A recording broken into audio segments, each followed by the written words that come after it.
우리에게 주실 하나님의 말씀은 마태복음 1장입니다.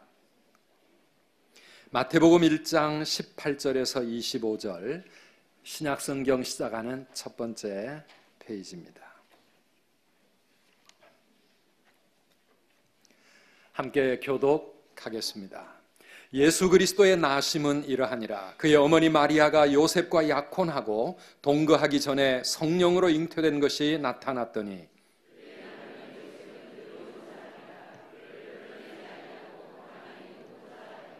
이 일을 생각할 때에 주의 사자가 현몽하여 이르되 다윗의 자손 요셉아 내 아내 마리아 데려오기를 무서워하지 말라. 그에게 잉태된 자는 성령으로 된 것이라.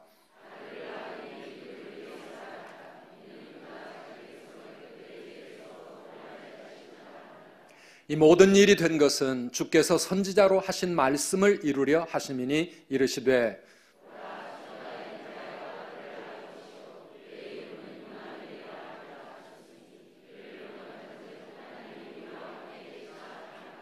요셉이 잠에서 깨어 일어나 주의 사자의 분부대로 행하여 그의 아내를 데려왔으나 아들을 낳기까지 동침하지 아니하더니 나음의 이름을 예수라 하니라.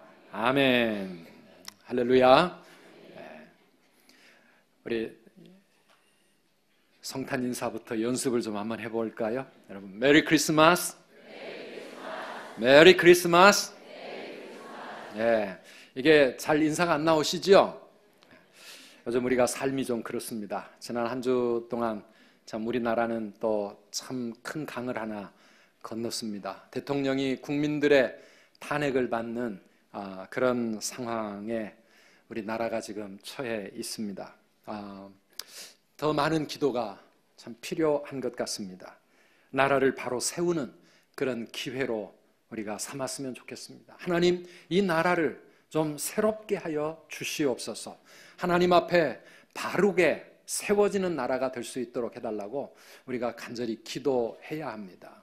왜냐하면 우리 주님 안에서는 모든 것이 언제나 긍정이 될 수 있고 또 우리에게 복이 될 수 있습니다. 아멘이십니까? 네. 이게 하나님을 사랑하고 하나님을 의지하는 믿음의 삶에서 하나님께서 약속하시는 하나님의 축복입니다. 모든 것이 합력하여 선을 이루게 될 것이라고 말씀하셨는데 개인적인 삶에도 우리에게 일어나는 우리가 얼른 보기에 정말 없으면 좋았겠고 또 너무 힘든 그러한 삶의 문제들이나 우리 국가적으로 사회적으로 어려운 모든 것들이 우리 하나님 앞에 기도하고 주님 바라보면 합력하여 선을 이루시도록 역사하실 줄 믿으시기 바랍니다. 그렇게 하시기 위해서 우리 예수님이 이 땅에 오신 것입니다. 혼돈 속에 빠져있는 이 나라, 새로운 세상을 갈망하는 우리 모든 국민들에게 이번 2016년 성탄절은 다른 어떤 때보다도 더 깊은 의미가 있는 그리고 더 절실한 그런 성탄절이 되었으면 좋겠습니다. 오늘 우리가 읽은 이 본문 말씀에 보면 예수 그리스도의 나심은 이러하니라 하면서 예수님이 이 세상에 탄생하시게 된 이야기를 우리에게 풀어주고 있습니다. 이 탄생 이야기 속에 그 속에 하나님의 진리가 있고 또 오늘 우리에게 주시는 하나님의 귀한 메시지가 있는 줄 믿습니다. 오늘 말씀으로 함께 나눌 때 우리 하나님의 큰 은혜가 우리 모두에게 임하실 줄 믿습니다. 우리 18절 말씀 다시 한번 함께 읽어보시겠습니다. 예수 그리스도의 나심은 이러하니라. 그의 어머니 마리아가 요셉과 약혼하고 동거하기 전에 성령으로 잉태된 것이 나타났더니 그랬습니다. 마리아가 아직 동거하기 전에 성령으로 잉태된 것이 나타나기 시작을 했다. 오늘 우리가 읽은 예수 그리스도의 나심은 이러하니라 하는 말씀에서 제일 강조하고 있는 성경의 메시지는 예수님은 동정녀의 몸에서 남자를 알지 못하는 처녀의 몸에서 이 땅에 태어나셨고 그것은 성령으로 말미암아 잉태된 것이다. 그걸 지금 우리에게 강력하게 말씀하고 있습니다. 이건 우리에게 매우 중요한 것이죠. 예배를 시작할 때마다 우리는 사도신경으로 신앙 고백을 하는데 그 사도신경에 뭐가 있습니까? 성령으로 잉태하사 동정녀 마리아에게서 나시고, 예수님에 대해서 우리는 그런 신앙 고백을 하고 있습니다. 이것을 우리 기독교에서는 성육신이라 이렇게 표현을 합니다. 성육신. 한번 같이 봅시다. 성육신. 성육신. 그래서 오늘 말씀의 제목은 성육신의 축복입니다. 아멘이십니까? 성육신이 우리에게 왜 그토록 귀한 축복이 되는가 하는 것을 우리 함께 나누려고 생각합니다. 이 성육신이라는 말씀은 하나님이 인간이 되어 이 땅에 오셨다, 그런 말씀입니다. 우리가 믿는 하나님은 인간의 몸을 입고 사람이 되어 세상에 오셨다라고 하는 것이죠. 성경의 모든 곳에서 이 진리를 우리에게 선포하고 있습니다. 우리가 잘 아는 요한복음 1장 1절 말씀을 보면 태초에 말씀이 계시니라, 이 말씀이 하나님과 함께 계셨으니 이 말씀은 곧 하나님이시니라, 이렇게 말씀하고 있습니다. 그런데 14절로 넘어가 보면은 그 말씀이, 우리 말씀이 안 나오고 있는데요, 14절 같이 읽겠습니다. 말씀이 육신이 되어 우리 가운데 거하심에 우리가 그의 영광을 보니 아버지의 독생자의 영광이요 은혜와 진리가 충만하더라. 아멘. 태초부터 계셨던 그 말씀, 말씀이 하나님이셨는데 그 말씀이 육신이 되어 우리에게 오셨다라고 하는 것입니다. 그 이 땅에 오신 말씀이신 그분을 보니까 하나님의 독생자의 영광이더라, 그렇게 말씀하고 있습니다. 사랑하는 여러분, 하나님이 인간이 되셨다는 것, The Word became flesh, 말씀이 육신이 되셨다고 하는 이 성육신, 이것은 우리 기독교의 복음의 출발입니다. 하나님이 인간의 몸을 입고 이 땅에 오셨다는, 예수님이 십자가에 못 박혀 죽으셨다고 하는 이 십자가의 복음과 함께 하나님이 인간이 되어 우리 가운데 오셨다고 하는 이 성육신이 바로 복음의 시작이라고 말할 수가 있습니다. 인간은 결코 하나님이 될 수 없습니다. 그러나 하나님이 우리 인간을 위해 인간이 되셔서 우리 가운데 거하셨다라고 하는 것입니다. 이것이 성탄절의 가장 중요한 의미입니다. 어떻게 그런 일이 일어날 수 있습니까? 이 성육신 사건은 우선 하나님의 놀라운 능력을 의미합니다. 누가복음 1장 35절에서 마리아에게 처음으로 천사가 와서 이 사실을 알릴 때 천사는 이렇게 말합니다. 누가복음 1장 35절 함께 읽을까요? 천사가 대답하여 이르되 성령이 내게 임하시고 지극히 높으신 이의 능력이 너를 덮으시리니 이러므로 나실 바 거룩한 이는 하나님의 아들이라 일컬어지리라. 아멘. 지극히 높으신 이의 능력이 내게 임하여 이 일이 가능해질 것이라고 하는 것입니다. 자연의 원리를 뛰어넘어서, 모든 생물학적인 법칙을 뛰어넘어서 인간이 이해할 수 없지만은 이 모든 것을 만드신 하나님의 능력이 마리아에게 임할 때에 마리아는 남자와 상관없이 하나님의 아들 되신 예수님을 잉태하였고, 그리고 이 땅에 그 예수님이 태어나셨다는 것입니다. 이것은 하나님의 능력이라고 성경은 선포하고 있습니다. 믿기를 축원합니다. 동정녀에게 나셨다. 인간이 아닌, 인간이시면서도 우리와 같은 죄를 지닌 그러한 인간이 아닌 하나님의 아들로 오셨다라고 하는 것입니다. 이게 하나님의 능력이라면 왜 하나님은 굳이 그런 황당한 기적을 행하셔야 했습니까? 사람들이 믿을 수 없고 이해할 수 없는, 그래서 많은 사람들이 그건 아니야, 그럴 수 없어, 말도 안 되는 소리야, 그러면서 등을 돌릴 수 있는 이런 황당한 기적을 하나님 왜 행하셨습니까? 우리를 사랑하셨기 때문입니다. 성육신은 우리 인생을 위한 하나님의 위대한 사랑의 사건이라고 성경은 말하고 있습니다. 빌립보 2장 5절 이하에 너희 안에 이 마음을 품으라 곧 그리스도 예수의 마음이니 하면서 예수님을 우리에게 설명하는 이 말씀에 보면 우리 6절부터 같이 읽어보실까요? 그는 근본 하나님의 본체시나 하나님과 동등됨을 취할 것으로 여기지 아니하시고 오히려 자기를 비워 종의 형체를 가지사 사람들과 같이 되셨고 사람의 모양으로 나타나사 자기를 낮추시고 죽기까지 복종하셨으니 곧 십자가에 죽으심이라. 아멘. 그는 근본적으로 하나님과 같은 본체셨지만 자기를 비우시고 사람의 육신을 입으시고 종으로 이 세상에 낮아지셨다라고 하는 것입니다. 그리고 끝내는 죽기까지, 십자가의 죽기까지 복종하셨다라고 말합니다. 우리가 12월 충성의 달을 맞으면서 예수님이 죽기까지 충성하신 이 귀한 주님의 그 모습을 본받아야 되겠지만은 왜 주님이 그렇게까지 하셨습니까? 우리를 위해서 하셨다는 것입니다. 여러분, 자기를 비우고 모든 것 내려놓고 낮아진다고 하는 거 얼마나 힘들고 어려운 일입니까?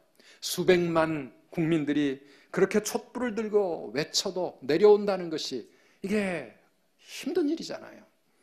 말로는 모든 것 다 내려놓았다라고 말하지만 그러나 정말 내려오기가 쉽지 않은 걸 우리가 지켜보고 있습니다. 그런데요, 누가 기꺼이 내려올 수 있습니까? 누가 기꺼이 모든 것을 내려놓고 자기를 온전히 비울 수가 있습니까? 사랑할 때 그게 가능합니다. 사랑하는 사람은, 부모가 자식을 사랑하기 때문에 자식을 위해서라면 부모는 모든 것을 다 내려놓을 수 있고, 자식을 위해서라면 부모는 모든 것을 다 비울 수가 있고 다 희생할 수 있는 것 아니겠습니까? 사랑하는 여러분, 탄핵을 이루고 나니 또 우리 국민들은 또 걱정입니다. 과연 누가 이 나라를 정말 건강하고 올바른 나라로 세워줄 수 있겠는가? 준비된 지도자가 과연 있는가 하는 것입니다. 나라와 국민들을 진정으로 사랑해서 자기의 모든 것을 내려놓을 수 있을 만큼 그렇게 이 나라를 위해 헌신할 수 있는 그런 사람을 우리 국민들은 갈망하고 있습니다. 근데 예수님이 왜 하늘 보좌를 다 포기하시고 하나님의 영광을 다 내려놓으시고 이 땅의 인간의 몸, 연약한 어린 아이의 몸, 사람들이 보기에 죄인들과 똑같은 그런 육신의 몸을 입고 종으로 이 땅에 내려오셨습니까? 우리를 사랑하셨기 때문인 줄 믿습니다. 사랑하셔서 오시었네. 말씀하신 대로 본이 되신 예수, 피 흘림 없인 이룰 수 없네. 고난받으실 이유 없으신 주, 순종하셨네. 그 십자가 지셨네. 우리를 위해. 우리가 잘 아는 이 복음 찬양의 가사처럼 우리를 위해서 사랑하셔서 이 땅에 오셨고 우리를 사랑하셨기에 그 십자가를 짊어지실 수밖에 없었습니다.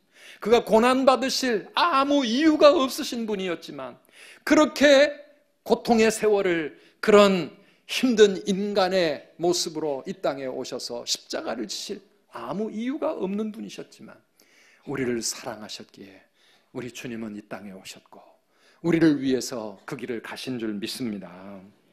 그래서 이번 성탄절을 맞이하면서 우리는 이 하나님의 위대한 사랑, 예수 그리스도의 그 위대한 사랑의 이야기, 이거를 우리가 마음 깊이 깨달아야 되고요, 그 사랑 앞에 감격하고 그 사랑으로 우리의 삶이 충만해지시는 그런 성탄절이 되시기를 주의 이름으로 축복합니다.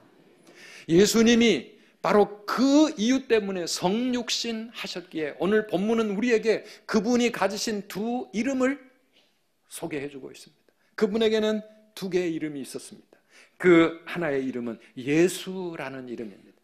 예수라는 이름이 왜 그에게 붙여졌습니까? 우리를 구원하시기 위해 이 땅에 오셨기 때문입니다.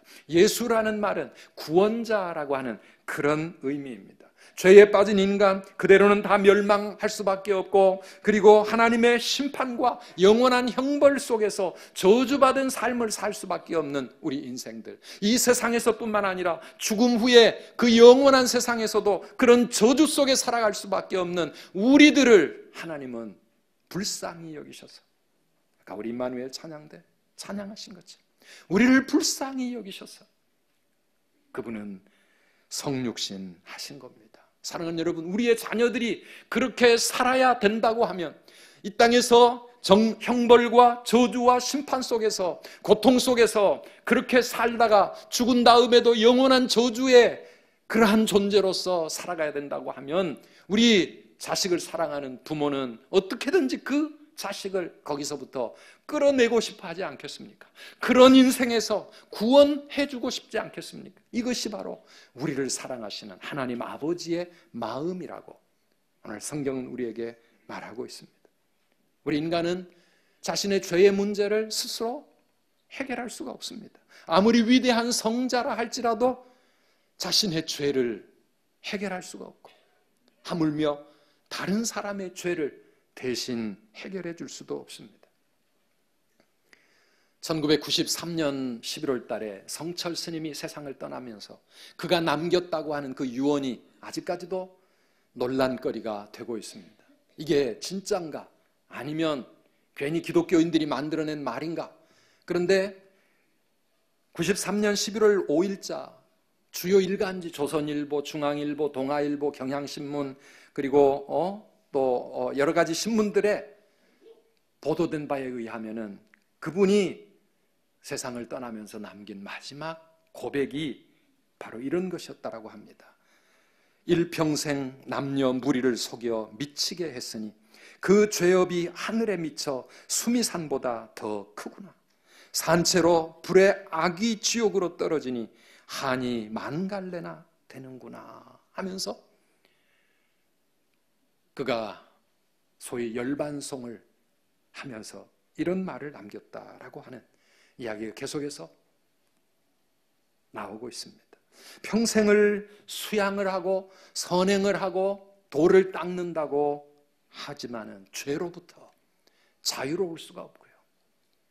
자신의 죄 그리고 그렇게 살았던 것이 후회가 되고 한이 되고 오히려 수많은 사람들을 잘못된 길로 이끌었다고 하는 그 탄식 속에서 그는 인생을 마쳤습니다. 피 흘림 없인 이룰 수 없네. 여러분, 우리의 죄의 문제를 해결해 주는 방법은 다른 데 있지 않습니다. 우리 예수님의 그 십자가의 피, 그 하나님이 이 땅에 오셔서 인간의 죄를 대신 해결해 주지 않으시면 우리 인간은 그 어느 인간이라도 자신의 죄도 해결할 수 없고 이 세상의 죄를 감당할 수 없기 때문에, 그래서 예수님은 이 땅에 인간으로 오신 줄 믿습니다. 오늘 본문 21절 말씀입니다. 아들을 낳으리니 이름을 예수라 하라. 이는 그가 자기 백성을 그들의 죄에서 구원할 자이심이라 하니라. 이렇게 말씀하고 있습니다. 죽을 수밖에 없는 우리 인간을 위하여 대신 죽어주시기 위하여 죽을 육신을 입고 하나님께서 이 땅에 오셨다라고 하는 말씀입니다. 우리 죄인을 구원하시기 위하여 죄인의 자리로 그분은 내려오셨습니다. 사마리아 여인을 구원하기 위해 예수님은 사마리아 여인과 같이 낮아지셨고요. 삭개오와 같은 사람들에게 손가락질 당하고 평생을 그렇게 잘못 살아와서 소외당하고 버림받은 그 인생을 구원하시기 위하여 예수님은 그런 삭개오의 집에 친히 들어가셔서 수많은 사람들로부터 죄인의 친구라고, 세리들의 친구라고 그런 조롱을, 오해를, 멸시를 받으셨지만 사람은 이해할 수 없는 그 하나님의 놀라운 사랑 때문에 우리 주님은 이 땅에 오셨고 가장 낮은 죄인의 자리로 낮아지신 줄 믿습니다. 정말 이 세상에서 가장 미천하고 가장 가난하고 가장 연약하고 낮은 자까지라도 다 구원하시기 위하여 그분은 가난한 목수의 아들로 태어나셨고, 그분은 지저분하고 더러운 외양간에 태어나셨고, 짐승들의 먹이통에 뉘어진 그런 아기가 되셨습니다. 왜요? 죄인들을 위해 낮아지신 겁니다. 마가복음 2장 17절 말씀에 이렇게 되어 있습니다. 같이 읽어보시겠습니까? 예수께서 들으시고 그들에게 이르시되 건강한 자에게는 의사가 쓸데없고 병든 자에게라야 쓸데있느니라. 나는 의인을 부르러 온 것이 아니요 죄인을 부르러 왔노라 하시니라. 아멘. 이 세상에 병들고 상하고 버림받고 소외당하고 다 잘못되어 있는 그러한 인생들, 병든 인생, 연약한 인생, 부족한 인생, 천한 인생, 그런 인생들을 위해서 우리 주님이 이 땅에 오셨다고 하는 것입니다. 이것이 성육신의 의미요. 우리 성도들은 그런 예수님을 믿고 그런 예수님을 따르고 그런 예수님을 섬기는 사람들입니다. 그러므로 교회도 끊임없이 우리는 세상을 위하여 낮아지지 않으면 안 됩니다. 며칠 전에 우리 성남 이동에 네 교회들이 함께 연합을 해가지고 지역 주민들을 위하여 이웃사랑 음악회를 개최했습니다. 많은 분들이 성전을 가득 채웠는데요. 그런데 어떤 분들은 그게 또 충격이셨던 것 같아요. 어떤 성도님 저에게 그런 말씀을 하세요. 나는 너무 충격받았습니다. 어떻게 교회 안에서 그런 세상의 노래를 부를 수가 있습니까? 교회가 타락하고 교회가 세속화되어 가는 것 아닙니까? 그렇게 얘기하시더라고요. 그래서 제가 그렇게 대답했습니다. 만약에 우리끼리 모여가지고 그런 노래를 부르면서 그렇게 즐겼다면 그것은 타락이고 그것은 세속화되는 거겠지요. 그러나 이번에 우리가 했던 것은 그런 차원이 아니라 하나님을 알지도 못하고 거룩한 노래를 부를 수 없는 이 세상 주민들을 위해서 우리가 낮아진 겁니다. 그들 곁으로 다가간 겁니다. 정말 노래 부를 이유가 없는 이 힘든 세상 살아가면서 나라도 힘들고 경제도 힘들고 여러 가지 면에서 너무너무 힘들어서 웃을 일도 없고 노래 부를 이유도 없는 그러한 이 주민들을 위해서 우리 교회가 낮아진 겁니다. 그것이 바로 예수님의 마음 아니겠습니까? 사랑하는 여러분, 높은 데 있는 사람이 앉아가지고 낮은 데 있는 사람 보고 올라와라 아무리 얘기해도 올라갈 수 없어요. 하나님이 우리 인간을 향하여 너희도 나처럼 우리처럼 거룩해져라, 죄 버리고 다 나에게 와라, 우리 인간이 갈 수가 없습니다. 그래서 예수님이 이 땅에 내려오신 것입니다. 하나님께서 인간이 되셔서 우리 인간에게 찾아와 주셨고 우리의 모든 죄를 대신 담당해 주셨고 우리를 구원하여 하나님의 자리까지 우리를 저 영광스러운 천국으로 이끌어 주시기 위하여 이 땅에 오신 줄 믿습니다. 이것이 성탄의 축복, 성육신의 축복이라고 하는 것입니다. 마지막으로 예수님에게는 또 하나의 이름이 주어져 있습니다. 또 다른 이름이 뭡니까? 오늘 본문에 보니까 임마누엘이라 하라 그랬습니다. 23절 같이 읽어보실까요? 보라, 처녀가 잉태하여 아들을 낳을 것이요 그의 이름은 임마누엘이라 하리라 하셨으니 이를 번역한즉 하나님이 우리와 함께 계시다 함이라. 아멘. 임마누엘이 무슨 뜻이라고요? 그냥 우리와 함께 계시다 하면 안 돼. 앞에 뭐가 붙습니까? 하나님이 하나님이 우리와 함께 계신다. 이게 임마누엘이라고 하는 의미입니다. 우리 예수님께서는 우리를 구원하시고 그냥 그게 끝이 아니고 우리와 영원토록 함께 하시기 위하여 우리 인생들과 함께 하시기 위하여 그분은 인간이 되어 이 땅에 오셨다. 그래서 그분의 또 다른 이름이 임마누엘이라 그런 말씀입니다.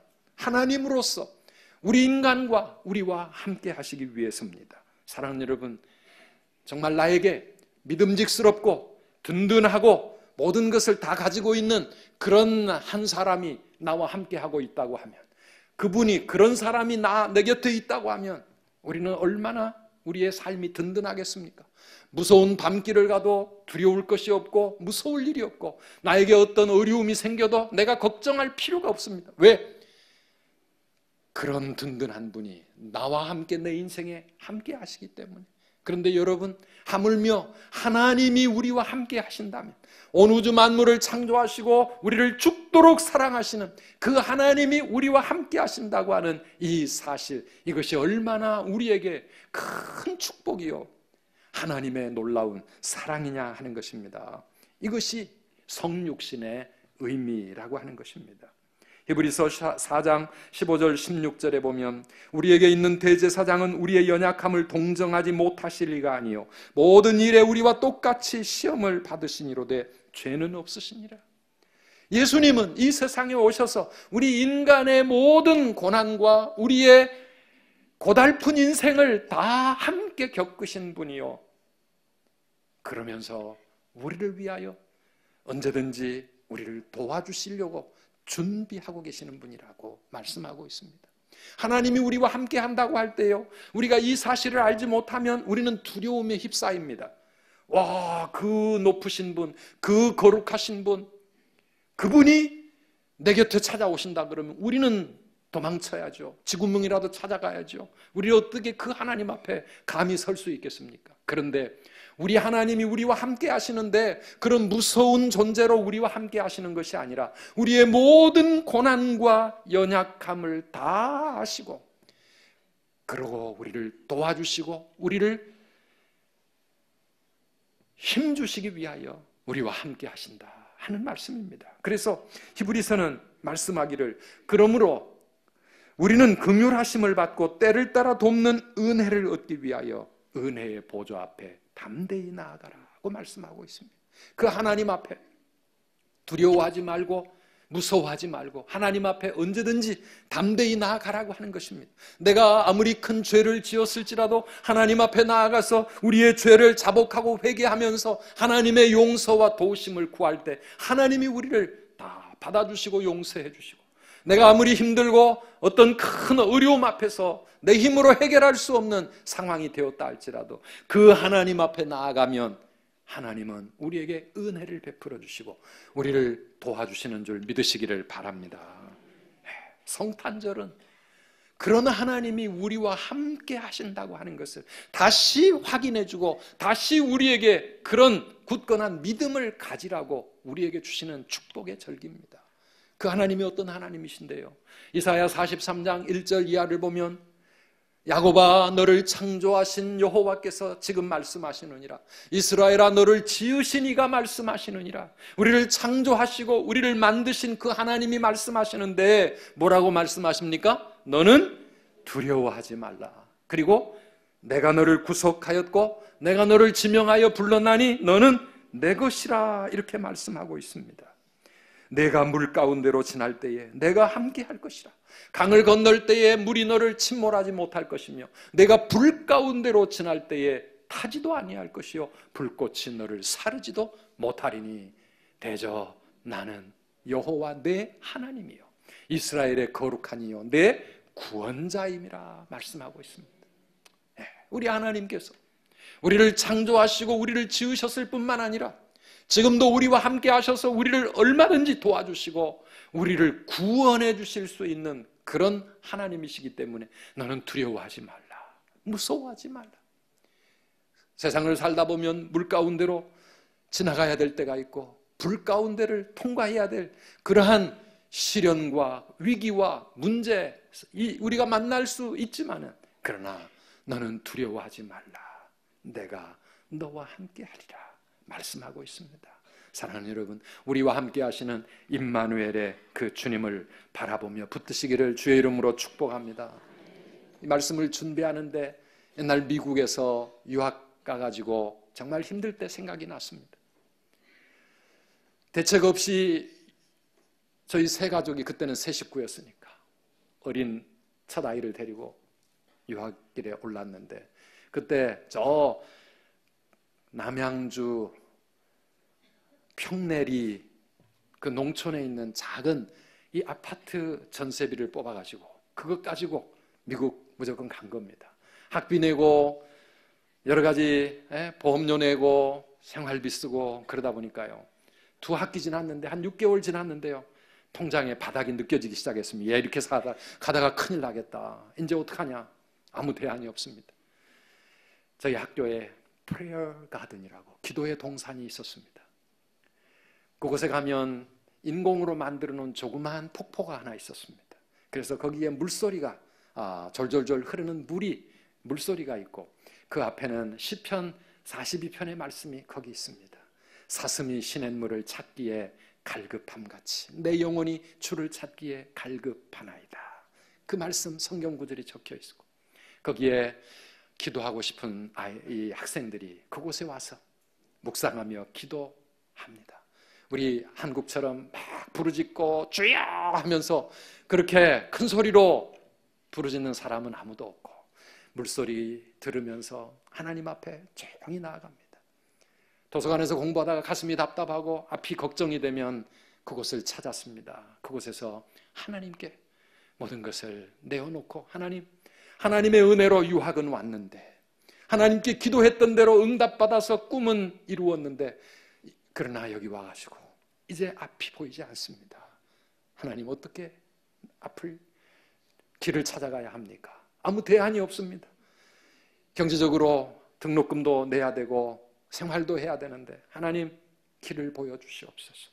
아는 사람도 없고 어디가 부탁할 일도 없고 그저 하나님 앞에 앉아서 하나님만 바라볼 때, 하나님은 그때마다 저의 마음을 사랑의 품으로 안아주시면서 나는 걱정하지 말아라, 두려워하지 말라, 내가 있지 않냐? 아니, 하나님은 계셔도 뭔가 좀 보여주셨으면 좋겠습니다. 어떻게 해결이 되어야 될지. 그런데 하나님은 보여주시지는 않고 자꾸 말씀만 주시는 거예요. 두려워하지 말라, 걱정하지 말라, 내가 너와 함께 할 것이다. 그런데요, 때가 되니까 섬길 수 있는 교회도 나타나게 되고요, 전혀 알 수 없는데 어느 날 저에게 하나님께서 길을 하나씩 열어주셨고, 그래서 미국에 16년 동안 굶지 않고 잘 살아 오늘 이 자리까지 오게 된 거 우리 하나님의 은혜인 줄 믿습니다. 하나님은 우리와 함께 하십니다. 아멘이십니까, 여러분? 언제 어떤 상황에서도 하나님 우리와 함께 하십니다. 여러분, 이거를 잊지 마시기를 바랍니다. 성탄절이 우리에게 때마다 다가오는 것은 임마누엘로 우리를 찾아와 주시고 우리와 함께 하시마 약속하신 이 하나님의 놀라운 사랑을 우리에게 확인시켜 주면서 너는 믿으라 하는 것입니다. 두려워하지 말고 하나님 바라보고 임마누엘의 그 주님을 의지하라고 말씀하시는 겁니다. 내가 어둠 속에서 헤맬 때에도 주님은 함께 계셔. 내가 시험당하여 괴로울 때도 주님은 함께 계셔. 주님이 우리와 함께 하시니까 어떤 상황 속에서도 기뻐 찬양하네. 할렐루야. 우리 모두 찬양 할렐루야. 사랑하는 여러분, 우리가 어떤 상황에 있든지 간에 우리는 그 하나님 앞에 믿음으로 찬송하고 믿음으로 기도하고 믿음으로 하나님께 영광을 돌리는 귀한 성탄절이 되어야 될 줄 믿습니다. 우리 함께 믿음으로 찬양합시다.